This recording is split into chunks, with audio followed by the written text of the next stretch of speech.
Welcome to Investors Insights. Our topic today is your portfolio and the elections. We wanted to discuss this topic, and we're going to ask you to stay with us through the whole program here because we've got a lot of interesting information that we think you will find valuable and beneficial as we move forward on the election that's quickly approaching.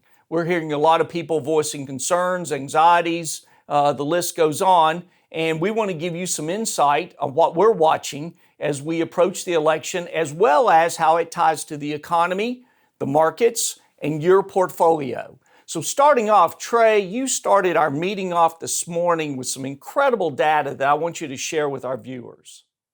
Yeah, definitely. So today is August 3rd, which is an important date because now we are 3 months or roughly 90 days to Election Day, which that 3-month period is very important from a historical standpoint when it comes to the markets and elections. The markets traditionally do not really pay attention to elections until we get really close to them.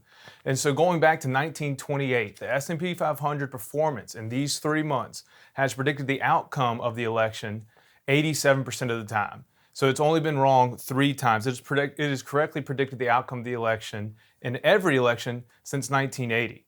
So why is this important, and how does this happen? Well, the S&P is really just a measure of sentiment and investor sentiment. And so when the market is down leading into Election Day for these 3 months, the incumbent party traditionally loses.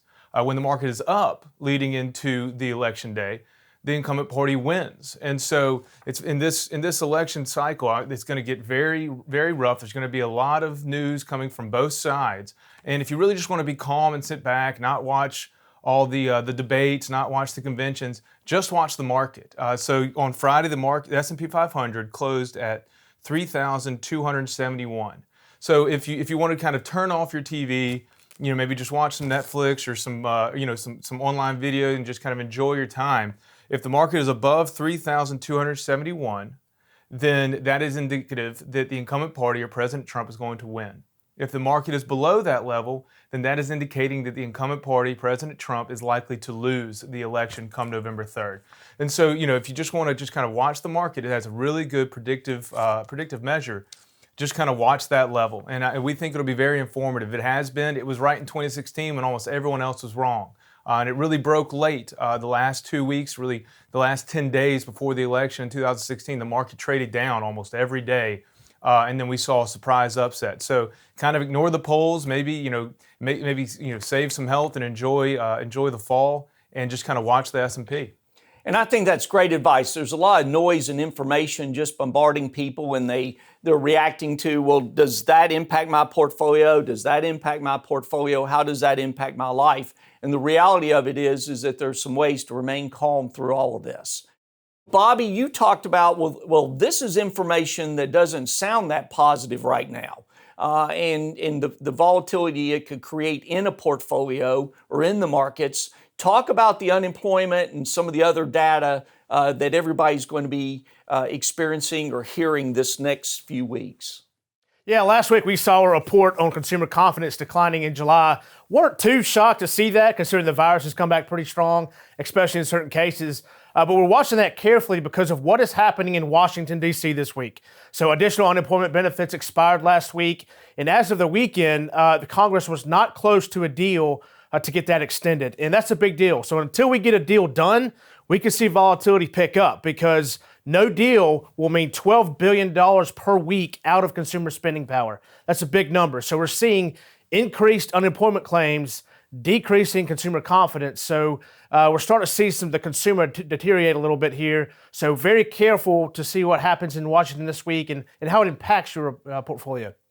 And that's very important. At the same time, though, with the unemployment benefits that were paid out, there were those individuals in this country that were making a lot more money being unemployed than they were at their jobs. And hopefully they saved some of that money.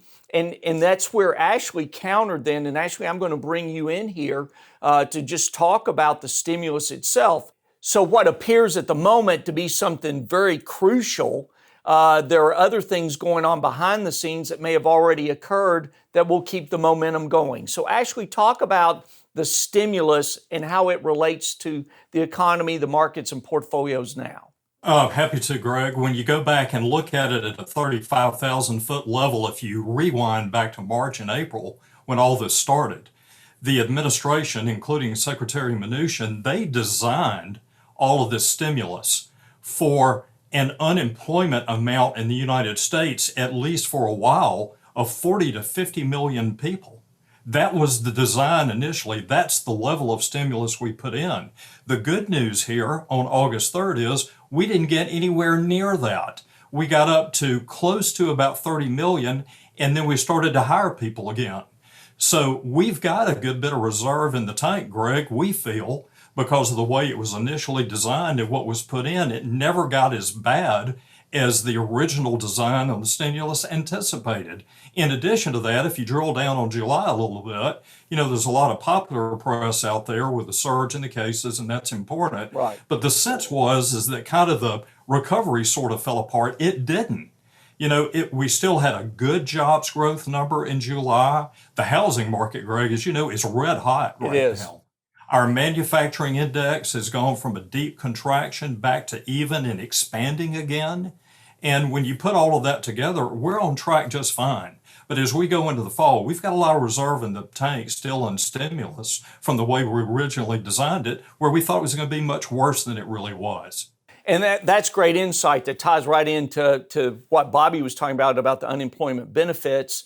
The point we want to make to you here at File Plan Partners, and this coming Thursday, I'm going to be doing a vlog about financial planning, have a financial blueprint in place in relation to your portfolio and looking at the long term, not only for your portfolio, but your life. And in addition to that, I just want to emphasize that in times like this, and especially in this information age, there is no need to get anxious. There is no need to get stressed. There are a lot of dynamic things taking place here that can counter each other, that can cause, at the end of the day, end of the week, end of the month, or 4 or 5 months from now, the momentum that will have this economy going.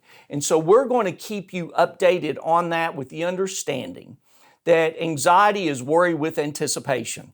And you need to understand that here at File Plan Partners, by having a financial blueprint in place with your portfolio, our definition changes anxieties to those events that 9 times out of 10 will not occur once you have the knowledge that gives you confidence to confront the fear. We're going to move forward the next 5 months of 2020, and it's been a year that we will always remember.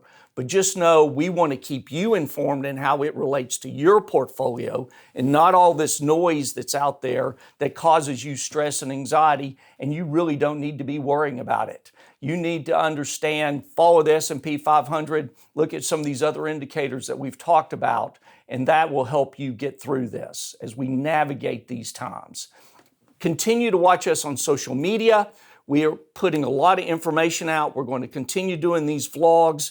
We also want you to share it with people. And the reason we do is because we hope that the knowledge we give you not only gives you and your family confidence, but it can help somebody else as well. Have a great week. We're thrilled to start this week, and we're going to keep you updated. Thanks.